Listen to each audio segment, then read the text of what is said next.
She shipped him out to a low-life motel, with the result that the next morning he had the whole hotel. The lobby of the Sterling Heights Hotel in Santa Monica was alive with activity on that Friday night, buzzing with the energy of weary travelers checking in, bellhops maneuvering luggage carts, and the soft hum of conversations bouncing off polished marble floors. This was no ordinary hotel, its grandeur was unmistakable, with towering palm trees framing the entrance and a chandelier that cost more than most homes glimmering in the center of the ceiling. Behind the front desk stood Rachel, mid-30s, confident but visibly worn down from the day's relentless pace. She had been dealing with demanding guests, last-minute room requests, and the occasional irate caller who swore their reservation was lost for the past 12 hours. Tonight, Rachel was not in the mood for any more surprises. Her uniform, crisp this morning, had developed the faint wrinkles of a long shift, and her patience was threadbare. It was in this sort of controlled pandemonium when the lobby doors opened once more, and inside walked a man wearing faded jeans and sneakers, an old hoodie of a style past its prime, no luggage and only a well-worn leather messenger bag tossed over one shoulder. The man stopped, scoping the area as if scanning for something or someone.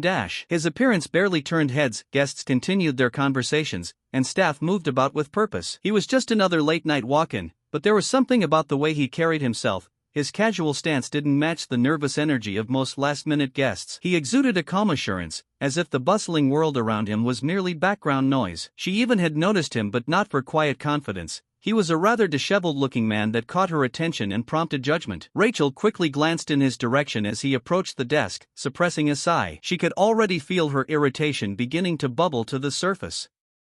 In her experience, late-night walk-ins were a hassle, whether someone trying to haggle for a better rate or some exhausted traveler who simply wouldn't take no for an answer. And looking at this guy, she was pretty sure where he'd come in. "Good evening," the man said, his voice calm and unassuming. "I'd like to book a room for the night, please." Rachel smiled with the kind that barely reached her eyes. "Sorry, we are fully booked tonight, sir," she replied with a brisk but polite tone enough to remain professional. She tapped at her keyboard, pretending to confirm what she already knew. The man didn't react immediately. Instead, he tilted his head slightly, studying her with a mild curiosity that made her shift uncomfortably. "Fully booked?" he asked, his voice even. "Not a single room available?" Rachel stiffened, sensing a potential argument brewing. "That is correct. We have had a very busy day, and all our rooms are occupied." She motioned to the lobby full of guests, as though to stress her point. "There's a motel a few blocks down, they might have availability." Her words hung in the air, and for a moment, she thought she saw a flicker of amusement cross his face, but it was gone as quickly as it came, replaced by a faint smile that didn't quite reach his eyes. He leaned slightly on the counter, meeting her gaze. "No cancellations, no options at all?" he asked, his tone carrying no trace of frustration, only curiosity. Rachel felt her irritation flare. Why couldn't he just take her answer and leave? "Sir, I don't think this is the right place for you," she said, her voice slipping into a more condescending tone.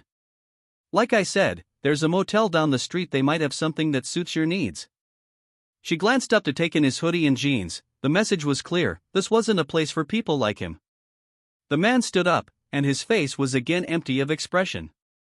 Rachel thought for just a second that he would protest, but instead, he merely nodded and stepped away from the counter.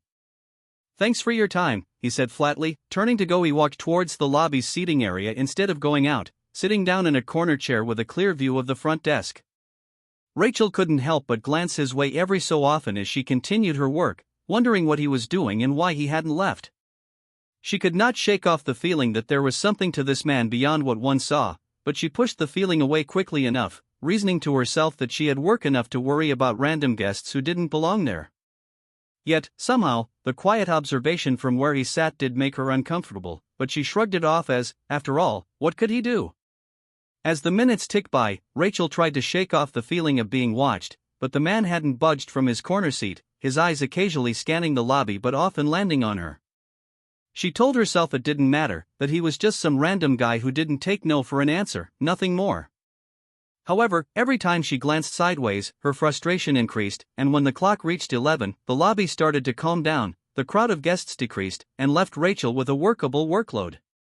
She sighed with relief at finally nearing the end of her shift, and just the thought of sitting down in her house over a glass of wine was the only thing driving her to see this through, but she had barely finished this thought when he came up to the desk once again, making Rachel jump, although she recovered well with her professional mask.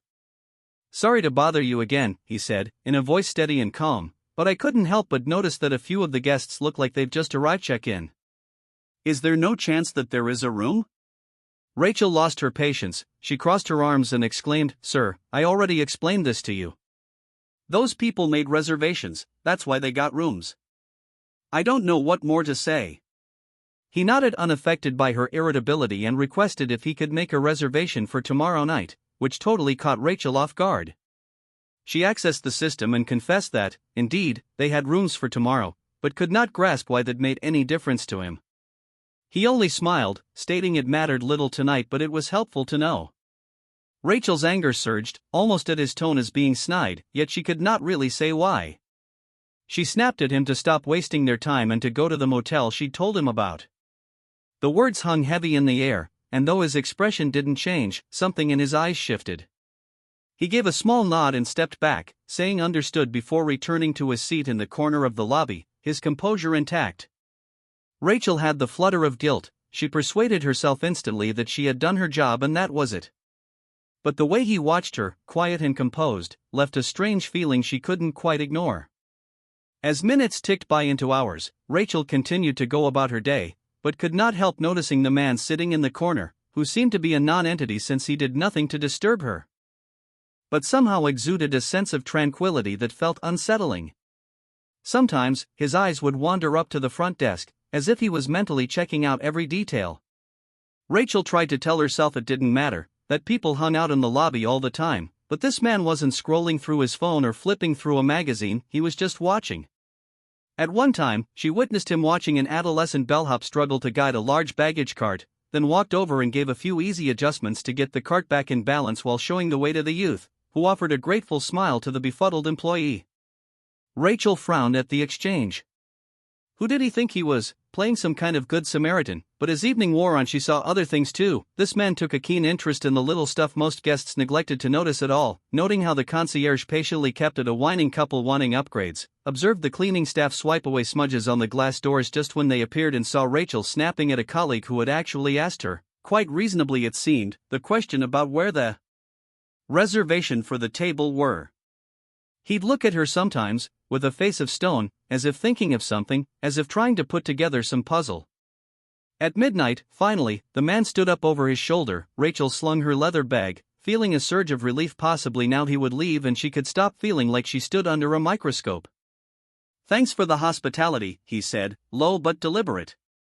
Rachel barely looked up from her computer, muttering a distracted "have a good night" as he walked toward the exit, but just before he stepped through the revolving doors, he paused, turning back, giving one last glance around the lobby, at the pristine floors, the glowing chandelier, the staff bustling quietly behind the scenes. His eyes settled on Rachel one last time, then with a faint, almost knowing smile, he left. Rachel felt an odd, residual tension as well as an uncanny feeling of relief. What she did not know was that the night had far from been over. The following morning, Sterling Heights Hotel employees gathered in the conference room for an impromptu team meeting. Rachel came in yawning, still half asleep after the late shift. Meetings like this usually meant updates on policies or reminders of upselling services, nothing too great, and thus she slumped into a chair as close to the back as possible. She scrolled through her phone until the manager arrived. The room filled quickly, and an unusual buzz of energy rippled through the staff. There was talk of a special announcement, though no one seemed to know what it was. Rachel glanced around, noticing that even the senior staff looked unusually alert. Something was definitely different. He stepped in and smiled. His general manager self, Mr. Calloway, walked in, empowered by the presence of a man right behind him. Rachel's stomach fell into her lower compartment. It was the same man from the previous night. The one she dismissed and told to leave. Today, dressed tall and poised. Anything but the casual hoodie and jeans he wore when he first came into her life. "Good morning all," Mr. Calloway started warmly but professionally. "I do hope you all are doing just fine, for we have one of the biggest guests with us today, someone of great interest about the operation running within this very hotel." In Rachel's busy mind, her thoughts were crossing every which way. Was she in for another complaint, another man who's come back, wanting to play a scene upon how she made him feel? Her heart began pounding in her chest as she sank lower into her chair.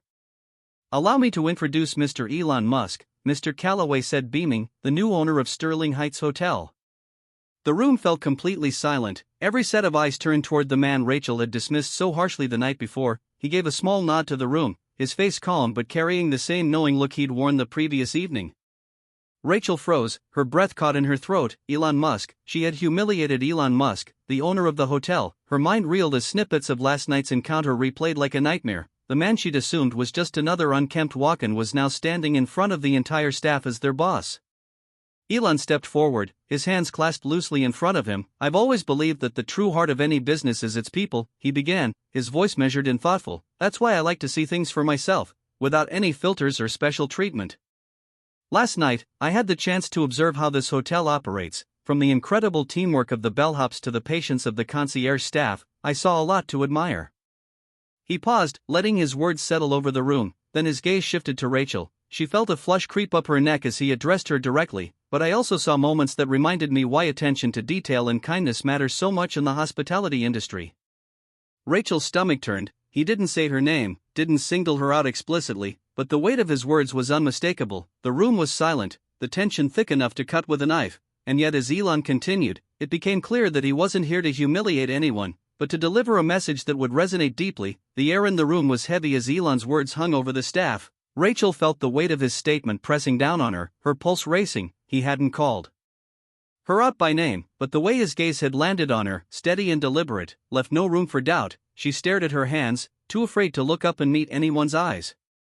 Elon continued, his tone firm, yet not unkind. "In a place like this, where people come expecting the best, how we treat them defines their experience, and sometimes even the smallest gestures, a smile, a bit of patience, can make all the difference."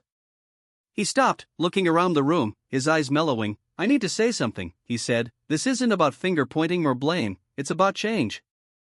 Every one of you in this room are part of this hotel's success, and I'm here because I believe in its potential, and in all of you." The staff murmured in unison. Rachel remained silent, her mind ran a mile. She couldn't stop thinking of how she'd spoken to him the night before, the dismissal, the arrogance. It all now seemed so stark, so unnecessary. Her face throbbed with mortification. "Starting today," Elon said, "I'll be working closely with management to ensure that our team has everything it needs to succeed. That includes training, support, and yes, accountability. We owe it to ourselves and our guests to set the highest standards." The room applauded politely, and Elon nodded slightly in appreciation as the meeting adjourned. The staff began to file out, buzzing with whispered conversations. Rachel lingered in her seat, her legs feeling like lead. Just as she worked up the courage to stand, she felt a presence beside her. Looking up, she saw Elon. Her heart nearly stopped. "Rachel, isn't it?" he asked, his voice calm but direct. She swallowed hard, her mouth suddenly dry. "Yes, sir," she managed, her voice barely above a whisper.